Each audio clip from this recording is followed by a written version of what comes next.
At nandito naman si Madam Lover Orchids at ngayon na naman ay pa-update ko kayo sa aking mga orchids collection at ipapakita ko po sa inyo yung mga Phalaenopsis ko na seedling. So update ko kayo kung ano na ba talaga nangyari. So mga beshi ko, napakabilis po ng kanyang tubo mga beshi ko. Dahil siyempre ngayon sobrang init, so siguro nga yun ang suspect ko dahil nga sa sobrang init mga beshi ko, ang bilis po niya tumubo, ang bilis tumubo ng aking orchids. At ito na po tayo ngayon at ipapakita ko sa inyo yung aking collection. So ngayon po mga beshi ko, hindi na po ako nahihirapan bumili ng mga orchids kasi meron na po akong, tulad ng sinabi ko, ay nakahanap po ako ng totoong tao na honest. So ngayon doon na po ako bumibili sa kanya dahil nga talagang hindi po scammer, so she's real person. So doon ko kayo ma-recommend sa gustong bumili ng mga orchids, doon po kayo bibili sa kanya kasi talagang hindi po kayo magsisisi at worth naman talaga yung kanyang price. At saka hindi lang yung mga basic ko ha, bukod pa doon, may giveaway sila. So, kasi dalawa lang kasi ang binibilihan ko ng orchids si Katrina at saka si Carmina. So, hindi ko nga po alam kung magkapatid ba yan. Kasi, pareho po yung name ng kanilang,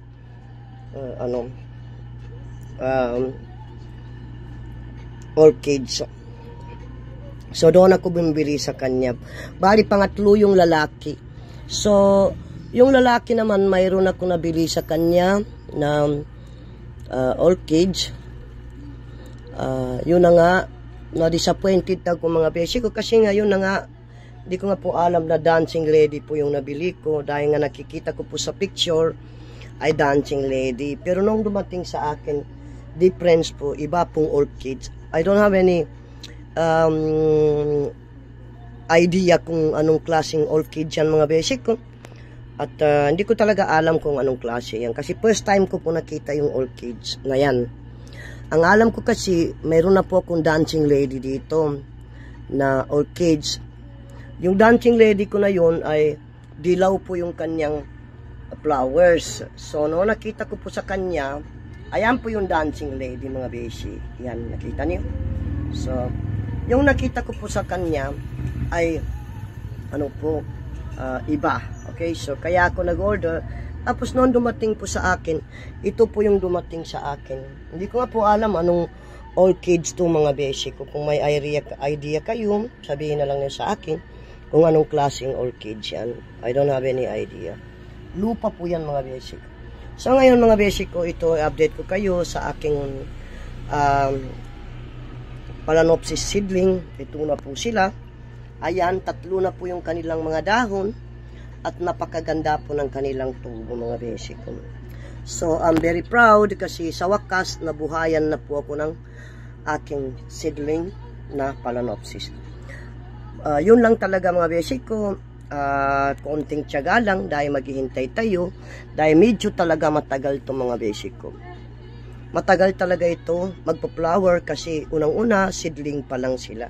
So yan lang po yung gamit ko, charcoal tsaka moss po sa taas. So nakikita nyo, bali ginagawa ko kasi mga beshi ko, dinidiligan ko lang to pag tuwing ano po sila, what I call dry na dry po yung kanyang bark. So doon ko po sila dinidiligan. Wag lang ma-overwater.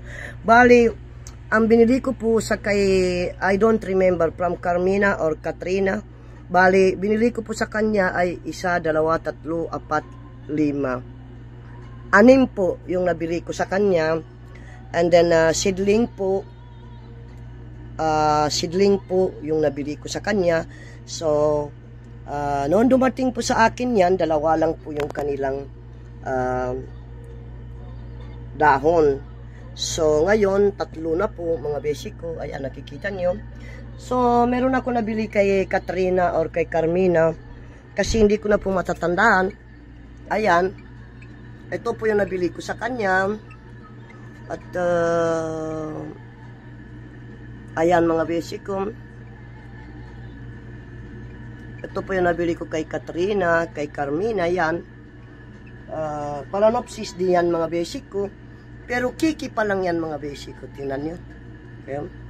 Kiki siya. So, sana po mabuhay. Tapos doon sa isang lalaki, ito po yung nabili ko sa kanya na ito po, dapat sana ito nakahang to, pero rinipot ko na lang mga basic ko. Ayan, no? Papakabilis po ng tubo niya. Tapos, bumili rin ako kay Katrina, kay Carmina. I don't know, Carmina ba o Katrina? Ang hirap talaga. Ito po, ang nabili ko kay Katrina or kay Carmina na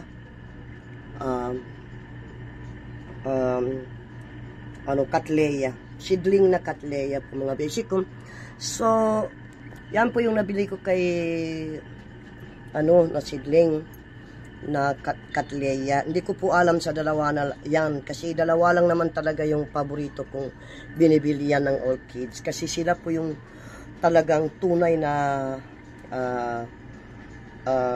nagbebenta po ng orchids. Okay, so hindi ko po kasi ilang beses na po ako bumili ng orchids mga basic ko, na-scam ako. Hindi naman totoo. So at least dito kila Katrina, kay Carmina ay tunay po sila. So bali order uli ako, pero titirahin ko naman yung mga yung mga malalaki na, yung talagang malapit na mag-bloom. So yun yung bibilihin ko po sa kanila. So ngayon, tigilan ko na muna yung mga seedling ko, mga basic ko, kasi sobrang dami na. Madami na po yung aking seedling. So nakikita nyo, yan po.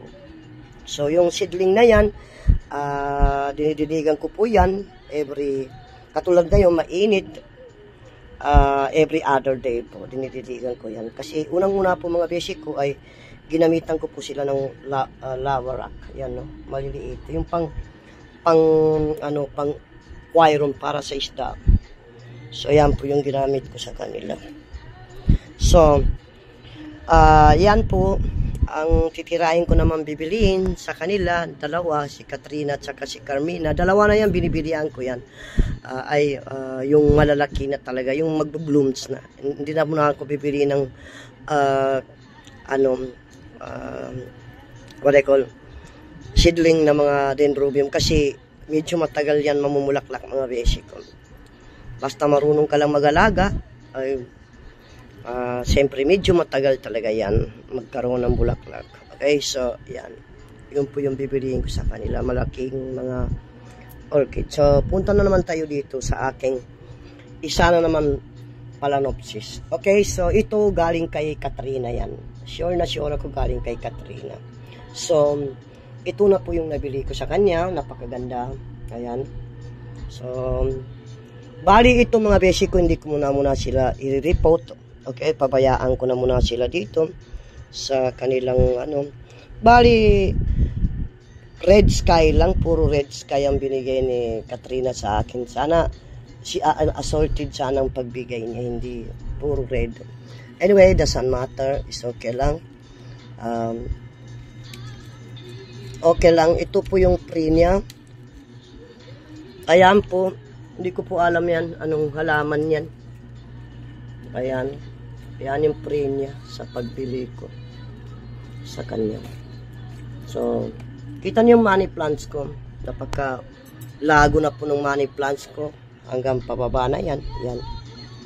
So, nandoon naman yung aking cymbidium. Kaya may idea kayo sa cymbidium na yan. Hindi po namumulaklak yan. Magdalawang taon na. Tapos, pinuno ko na nga ng fertilizer mga basic ko. Wala pa rin eh. So, yan. Hindi pa rin siya namumulaklak. So, tagal-tagal na yan. Magdalawang taon na. Wala pa rin. So, let's see. Pabayaan ko muna dyan. So, in-ignore ko lang. Ayan. So, dito banda, nandito yung mga aking Phalaenopsis ko nakalagay. Dito. May ilaw naman dito. linagyan ko rin, tinanggal ko na yung ilaw dito. Galing dito yung ilaw niya. Dito galing yan, ilaw na yan. Dito. So, linagay ko dito. Dito ko na linagay. Tinanggal ko po yung mga halaman ko. Dito, linagay ko po yung aking Phalaenopsis dito. Banda. So, ayan. So, ito mga basic ko ay trap. Banda, pink po yung kulay niya. Pink po yung kulay ng kanyang flowers. Okay. So, ayan, nakikita niyo mga basic ko. Ilabas natin. Ito po siya. Nakikita niyo yung ugat niya. Nakikita niyo po yung ugat niya. Ayan. Oh, di ba? So, ayan, nakaupo po yan sa tubig mga basic. Nakaupo sa tubig yan. Para magmo-moist po yung kanyang ano. So, ito naman.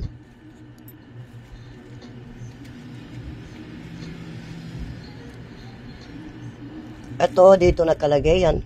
Ito yung pre po sa pagbili ko kay Katrina. So, ayan. Ito po yung aking banda. Tapos may parating pa, 2. So, ito po yung binili ko mga basic ko. Rainco Dark Pink Hybrid. So, ayan mga basic ko. Itong kind of plants na to, itong kind of orchids na to, madali lang po alagaan to mga basic ko. Ayan, no? Ayan. Kung bakit ako natuto, kung saan ko po nakuha na yung idea, kung bakit rinipot ko, kasi meron ako nakita sa YouTube channel, yung babae, taga ibang bansa, na rinipot din niya, ganyan din, may tubig din sa baba. Tapos para magmo-moist po mga basic ko. And then, yan po mga basic ko. Meron akong banda dito mga basic ko, ipapakita ko sa inyo. Bali, ilan ang banda ko dito? 1, 2, 3, 4, 5, 6. 6 po yung banda ko. So, pinag-isipan ko yung banda ko kung i-report ko ba siya. Let's see mga basic ko. Dahil nga, kasi yan, gusto po niyan, sobrang init po mga basic ko. Tapos itong banda ko na to hanggang doon na sa dulo. Sobrang haba hanggang pababa na yan. Ayan, gaganda ng ugat niya. Wala pa po siyang flowers mga basic. Sobrang laki na ng ugat niya. Puro mga ugat na lahat to. So, yan galing kay Carmina mga basic ko. Ayan, mayroon na siyang bulaklak.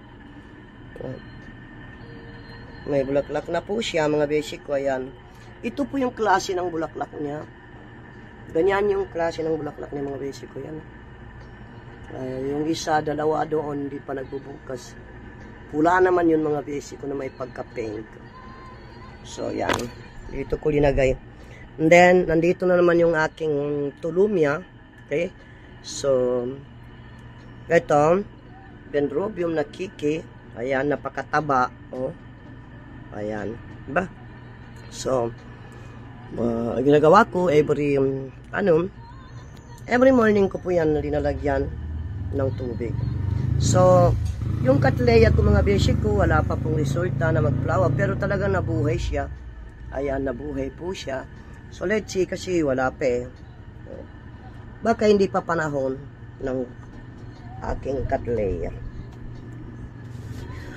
Hindi pa niya yata panahon mag-flowers. So, ayan, nakikita niyo mga basic ko. Ito, may puti po siya pero meron siyang pink sa gilid-gilid. Ayan, no. Tapos pag makikita niyo to, ang tagal-tagal na mga basic ko. Yan. O, diba? So, yan po yung tagal-tagal na po yan mga basic ko. Tapos napakabilis po niya lumaki mga basic ko. O, kita niyo?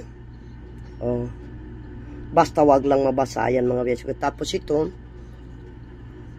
meron na naman tayo dito na okay?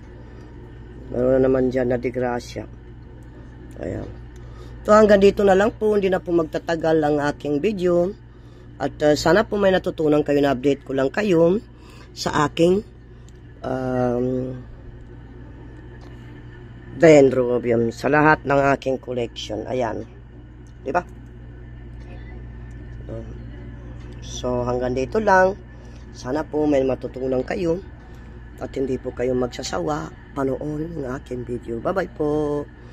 Bye-bye mga beshi ko. Hanggang dito na lang ang ating video.